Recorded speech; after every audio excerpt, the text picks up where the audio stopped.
Et bien voilà, bonsoir à tous les amis, j'espère que vous allez bien. On se retrouve pour une nouvelle vidéo. Et une vidéo où on va parler actualité donc football algérien. On va parler de le CHAN, l'équipe nationale A', de nouvelles infos sont sorties. On va décrypter un petit peu ces informations-là et je vous donnerai bien entendu mon avis. Alors bien sûr, avant tout, j'ai acheté, vous le voyez bien ici, le maillot de l'équipe d'Algérie. Un très très beau maillot. C'est une réplique, je pense pas que c'est l'original, mais en tout cas c'est une très très belle réplique qui a été faite, puis je trouvais ça très très beau. Donc voilà les amis, c'est un très beau maillot. Donc je suis très très content de l'avoir. Moi mon préféré c'était le vert, plus que le blanc. Donc voilà les amis, un très très beau maillot, moi je l'aime beaucoup. Alors, CHAN 2024. 2024-2025, bon. Elle va se dérouler, je rappelle, en février 2025. Si je me rappelle bien, ça se jouait donc au niveau du mois de février. Hein. Du 1er au 28 février. La compétition se joue dans 3 pays de l'Est, le Kenya, Tanzanie, Ouganda, qui, je rappelle, vont organiser la Coupe d'Afrique des Nations 2027. C'est comme une répétition générale pour eux. Ça leur permet voilà, de faire ça. Le problème, c'est que il y a eu beaucoup d'équipes qui ont fait des forfaits. Et donc, qui ont refusé de participer. L'Algérie n'a pas voulu. L'ensemble, la Tunisie non plus. L'Égypte, bon, mais l'Égypte n'a jamais participé. Et là, on apprend que la CAF, d'ailleurs, je vais vous lire l'article, vous allez comprendre, on va le lire tout de suite. Donc, cet article qui parle un petit peu de comment l'Algérie pourrait potentiellement participer. Alors, on va commencer là. Donc, ces dernières heures, une participation des locaux au CHAN a été évoquée. Renseignement pris, notre sélection A', que dirige Majid Bouguera, ne prendra pas part au tournoi qui se déroulera ou devrait se dérouler du 1er février au 28 février prochain dans une organisation conjointe par, comme j'avais dit, Kenya, Tanzanie, Ouganda. En revanche, l'Algérie pourrait bien être représentée par les U23. C'est les informations de la Gazette du Fennec qui en parle. L'incertitude s'accentue autour de la compétition, autour de la compétition dédiée aux footballeurs évoluant dans les différents championnats africains. Même si le tirage au sort devrait se faire au 15 du mois en cours, la CAF fait face à des incertitudes autour de cet événement. Les sponsors ne sont pas vraiment chauds pour soutenir le CHAN en l'absence de sélections majeures comme l'Algérie, l'Égypte, la Tunisie ou encore l'Afrique du Sud. Et cela pousse l'instance confédérale à revoir ses plans. Donc, la CAF, elle est en train de solliciter.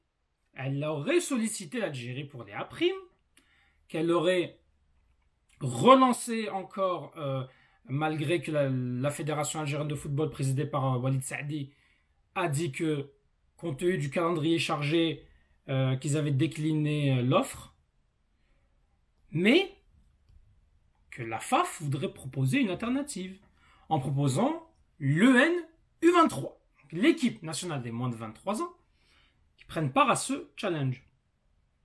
Dans un premier temps, la CAF n'a pas accepté à l'époque.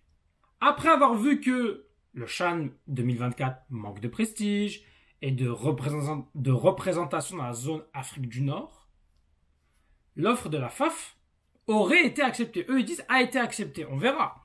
Et on apprend dans la nouvelle que cette proposition emballe d'autres équipes comme l'Égypte et l'Afrique du Sud. Bon.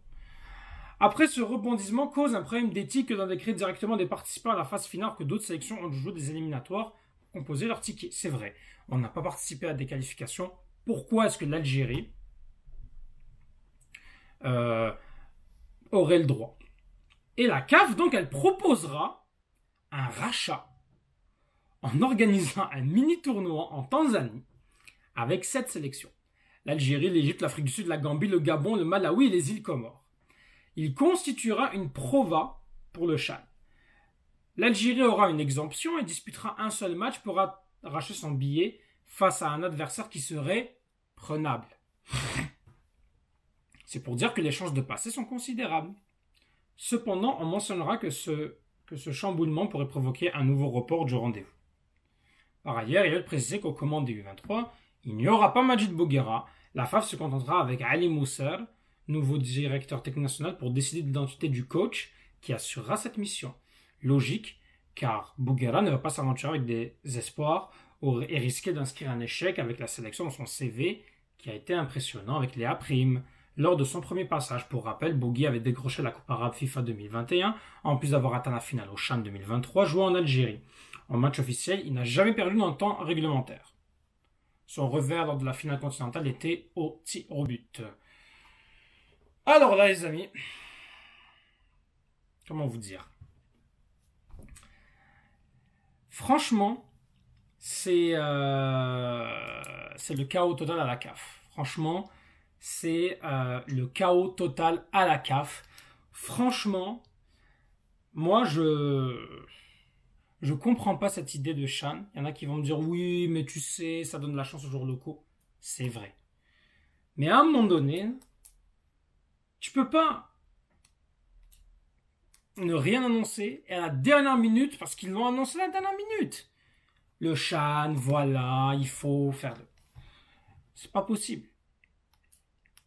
Et en plus, on voit la CAF comment elle est, c'est de pire en pire. Parce que là, à dernière minute comme ça, hey, coucou, venez nous aider, on n'a pas... Ah, ça marche pas notre tournoi, s'il vous plaît, venez. Pourquoi faire ça? Moi, je trouve ça honteux. Après les U23, ce que tu vas faire, c'est que tu seras obligé de prendre des U23 de joueurs locaux. Donc des U23 d'Algérie. Les U23 sont des professionnels. Quelque part, en fonction des choix qui vont être faits, tu pourras affaiblir des équipes. Parce que la FAF, en tout cas le championnat algérien, ne va pas être reporté. Il ne va pas être reporté. Donc, tu vas te retrouver dans une situation où tu vas avoir des joueurs qui vont devoir jouer avec peut-être leur meilleur joueur en moins, probablement leur meilleur joueur en moins. Après, dans les U23, vous me direz, c'est peut-être pas les meilleurs, mais ça reste des éléments qui peuvent être importants. Et c'est problématique. C'est problématique à mes yeux. C'est problématique. Et bah je sais pas. Puis en plus, les U23 qui n'ont plus fait de stage, si je ne me trompe pas, depuis 2023, je pense. Parce qu'ils ne sont pas qualifiés aux Jeux Olympiques, ils ne sont pas qualifiés dans la Coupe d'Afrique. Donc depuis mars 2023, ils n'ont plus fait un regroupement.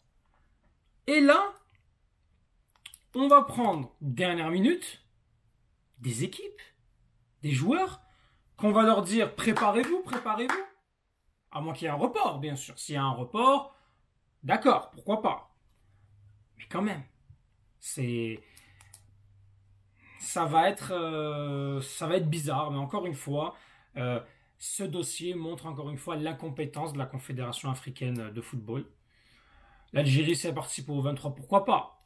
Pourquoi pas? Ça peut permettre à des joueurs, voilà, de connaître un peu plus le haut niveau. Peut-être que certains vont taper dans l'œil, même si bon, on sait comment ça fonctionne avec les catégories jeunes. Ce sont des équipes qui voilà, sont préparées à la dernière minute, pas de préparation, des entraîneurs incompétents. On a vu les U20 et les U17 comment ça a fini, hein. Parce que, encore une fois, il n'y a pas de préparation, il n'y a pas de prise sur le long terme. On choisit des joueurs en fonction du piston. Et puis voilà. C'est catastrophique. Et on verra. On verra ce que ça donne.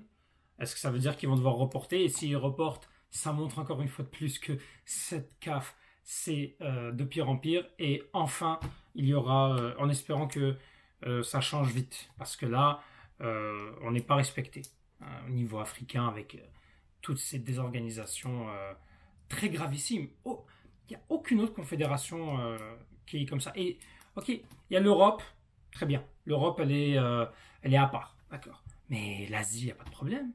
L'Amérique du Sud, bon, l'Amérique du Sud, il y a eu peut-être le report pour la Covid.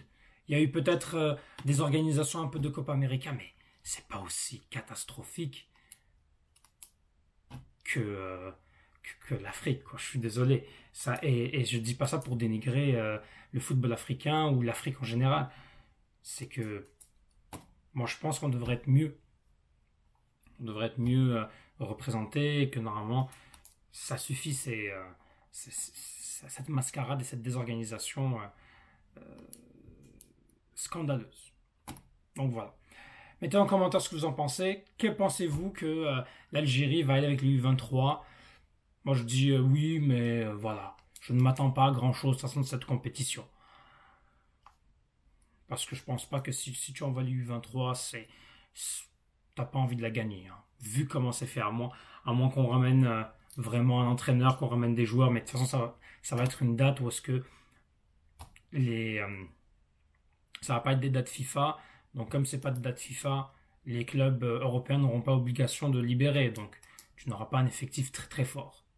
Voilà. Tu fais ça pour. Le seul point positif qu'on peut dire, c'est que bon, la fédération n'est pas fermée. Elle n'a pas dit juste non pour dire non. Elle n'a pas envoyé en disant débrouillez-vous la CAF. Ils ont quand même proposé une alternative pour sauver un petit peu le côté marketing, sponsoring de, euh, de cette compétition.